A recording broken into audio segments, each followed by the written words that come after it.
आप सभी छात्रों का Vinayak national ITI YouTube channel पर स्वागत है। आज हम पढ़ेंगे मॉडल नंबर 5 अल्टरनेटर। आज का हमारा टॉपिक है, अगर आप हमारे चैनल को सब्सक्राइब नहीं किए हैं तो प्लीज़ सब्सक्राइब कर लीजिए। तो चलिए वीडियो स्टार्ट करते हैं।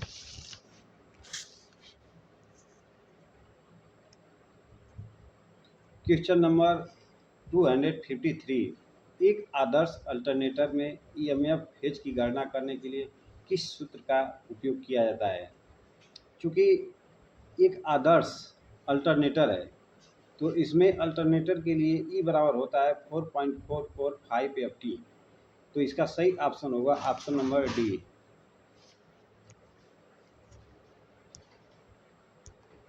क्वेश्चन नंबर 254, अल्टरनेटर में प्रेरित ईएमएफ की दिशा खोजने के लिए किस नियम का उपयोग किया जाता है। तो अल्टरनेटर में जो काम करता है वो फ्लेमिंग के दाहिने हाथ के नियम पर काम करता है। तो इसमें जो नियम दिया हुआ है ऑप्शन डी, फ्लेमिंग के दाहिने हाथ का नियम, डी ऑप्शन है। इसका सही ऑप्शन होगा option D. Question number 255, alternator के भाग का नाम क्या है।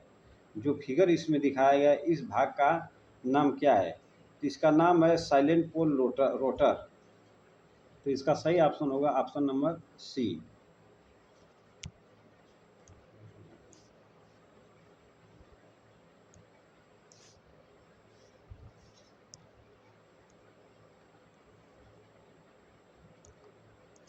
क्वेश्चन नंबर 256, अल्टरनेटर के ईएमएफ समीकरण की गणना करने का सूत्र क्या है।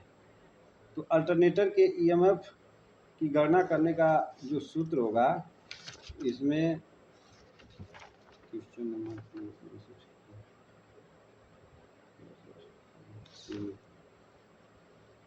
सी ई बराबर 4.44 K D K C F T phi M.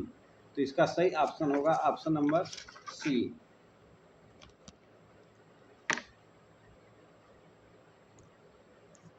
Question number 257, alternator को कैसे रेटेड किया जाता है।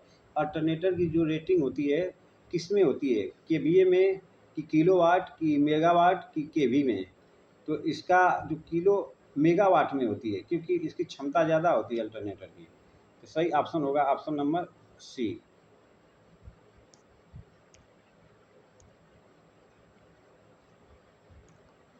क्वेश्चन नंबर 258, अल्टरनेटर में प्रतिशत वोल्टेज नियमन की गणना करने के लिए किस सूत्र का उपयोग किया जाता है। जो इसमें सूत्र होता है V F L minus V N L बटे वी एफ एल गुणे 100। ऑप्शन ए सही इसका होगा।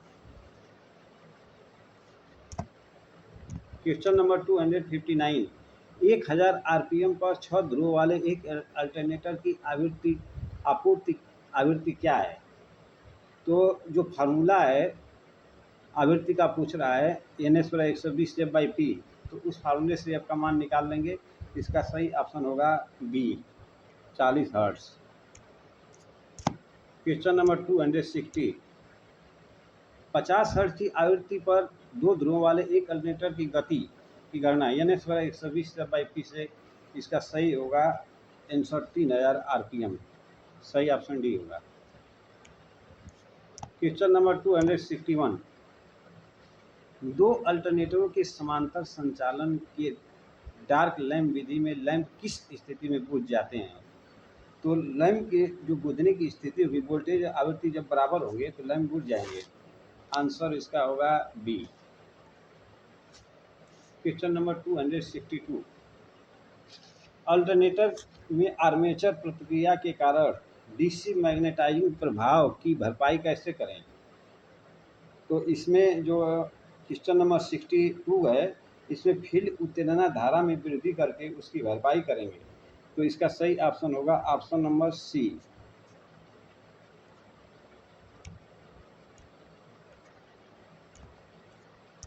क्वेश्चन नंबर 263, सिंक्रोस्कोप का उपयोग क्या है। सिंक्रोस्कोप का उपयोग क्या है। समानता के लिए सही तुरंत संकेत देना। इसका सही ऑप्शन होगा डी। क्वेश्चन नंबर 264, अल्टरनेटर के रोटर को डीसी प्रदान करने वाले उपकरण का नाम क्या है? अल्टरनेटर के रोटर को डीसी प्रदान करने वाले उपकरण का नाम क्या है? तो क्वेश्चन नंबर इसका 264 का सही ऑप्शन होगा उत्तेजक। उत्तेजक होता है।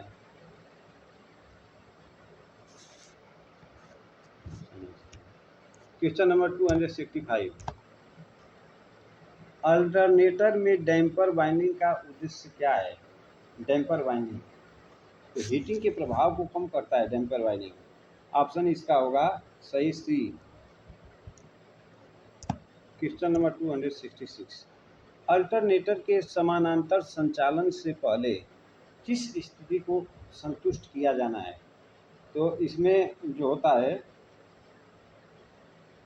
फेज अनुक्रम समान होना चाहिए। फेज अनुक्रम समान होना, ऑप्शन बी सही है। क्वेश्चन नंबर 267, 4 पोल वाले रेटेड वोल्टेज पर 50 हर्ट्ज की आवृत्ति के साथ जुड़े एक अल्टरनेटर की गति क्या है? तो अल्टरनेटर की गति NS बराबर 120 से बाई पी से फार्मूले से निकालेंगे तो इसका सही ऑप्शन होगा option number B.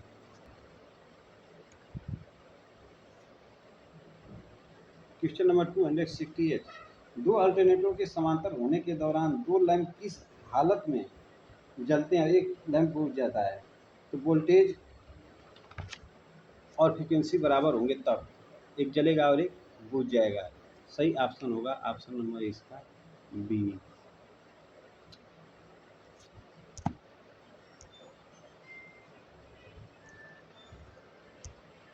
Question number 269, यदि भार बढ़ता है तो अल्टरनेटर का टर्मिनल वोल्टेज कम हो जाता है किसके कारण? आर्मेचर प्रतिरोध के कारण।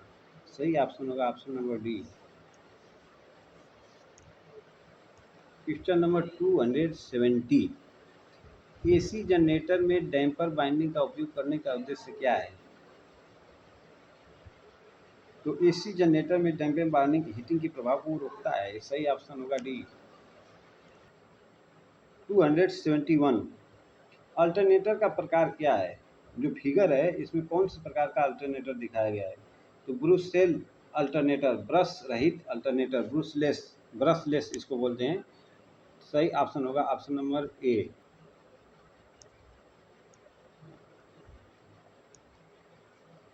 क्वेश्चन नंबर 272, दो पोल 50 हर्ट्ज अल्टरनेटर के आरपीएम में गति की गणना NS बराबर 120 बाई पी से ही निकलेगा इसका आंसर। तो सही ऑप्शन होगा option number A. Question number 173, घूर्णन क्षेत्र प्रकार का अल्टरनेटर का उपयोग करने का क्या फायदा है? तो इसमें जो होता है दो स्लिपिंग रिंगों की आवश्यकता होती है चाहे फेजों की संख्या कितनी भी हो। तो सही ऑप्शन होगा डी। क्वेश्चन नंबर 174, अल्टरनेटर में फील्ड उत्तेजना धारा को बढ़ाने से क्या प्रभाव पड़ता है? तो विचलन को रोकता है, प्रिवेंट्स टू डाईमैग्नेटिज्म। ऑप्शन ए सही है इसका। क्वेश्चन नंबर 275, अल्टरनेटर में 30 अंश कोण अल्फा के साथ 36 स्टेटर स्लॉट 4 पोल वाले घुमावदार के लिए पिच फैक्टर केपी की गणना करें। तो केपी की गणना करने पर आंसर सही होगा B option 0.978 0.965 B option. 276, alternator में हंटिंग के प्रभाव का कारण क्या है? क्योंकि हंटिंग प्रभाव लोड में नियंत्रण उतार चढ़ाव के कारण होता है। ऑप्शन डी इसका सही है। 277, यदि एक अल्टरनेटर से लोड हटा दिया जाता है तो वोल्टेज 480 वोल्ट से 660 वोल्ट तक बढ़ जाता है। अल्टरनेटर विनियमन प्रतिशत की गणना के लिए फार्मूले से हल करने पर इसका सही ऑप्शन होगा 37.5%। ऑप्शन सी।